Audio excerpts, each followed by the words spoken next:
Mukwano obuliriza era nkusaba vidiyo eno sheyalingireko ne munno. Bw'oba olina omuntu ogwe bayita Namususwa nga muwala musoga baamutta. Era bw'oba olina omuntu ogwonoonya nga tomuwuliza ebbanga, mukwano balabika beebo ku bantu be battawuliriza. Omwana ono aŋŋambye Janaati, ndina bosi wange wano mu Riyadi, ayina maama we. Maama we alina mukwano gwe, kati mukwano gwa maama wa bosi we afuna abakozi bano abajja ne bagenda. Baamutwala okukola mu nnyumba eyo. Omwana wa waka mwennyini najja n'amugamba oze kukola wano. N'amugamba oba oze kukola wano jangu mbeeko kyenkulaga. N'amuyingiza mu eyo room, n'amulaga nga mulimu emirambo 3. Ng'era ono Namususwa gwe njogerako ye bankamutta, bankamuleeta. Bwe yamala okumulaga mayiti ezo, n'agenda n'amulaga zi paasipooti z'abo abaana.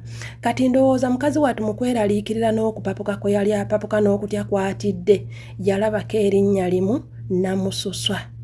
Okutya kwe yalimu. Naye ate bwe yali akola awantu wano baamugamba tokkirizibwa kukolawo na ssimu.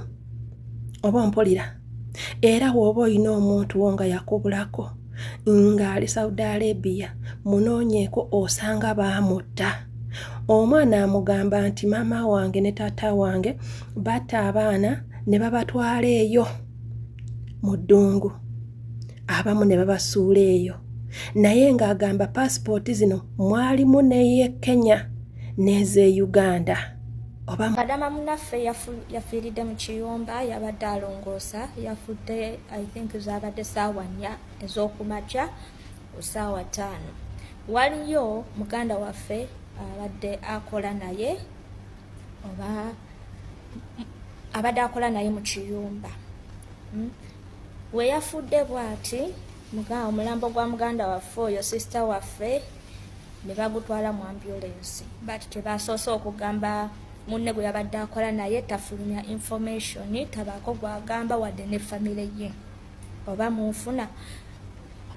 Muganda waffe oyo yeekalakaasizza nnyo, ne basooka ne bamuwaako ne bamugamba atwogedde ne famire y'omugenzi, ffe tuganako ekisoboka mukwano gwo addeyo ewaabwe bamuziike oba munfuna.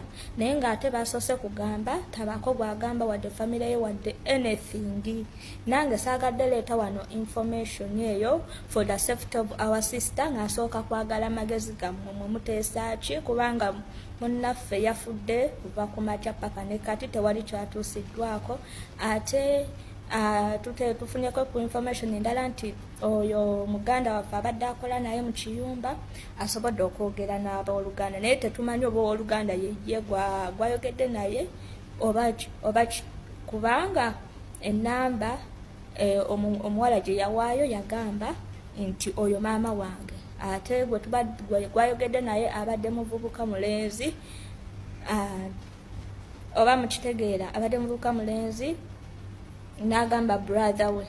So bintu biri awo tebikwatagana, biri mu question mark. So before nze nga sinafulumya no kifaananyi ky'omugenzi kampuni gye yayitiramu, so njagala sooka kusaba ku magezi. Should I let the information out because our sister naye akolamu ekyo ekiyumba, ate nga basoose kumugamba tabaako kyayogera, ate babadde oba mukitegeera abakola mu biyumba mumumanyi okutiisibwatiisibwa okuli awo. Naye nga munaffe omwoyo gumule mirembe.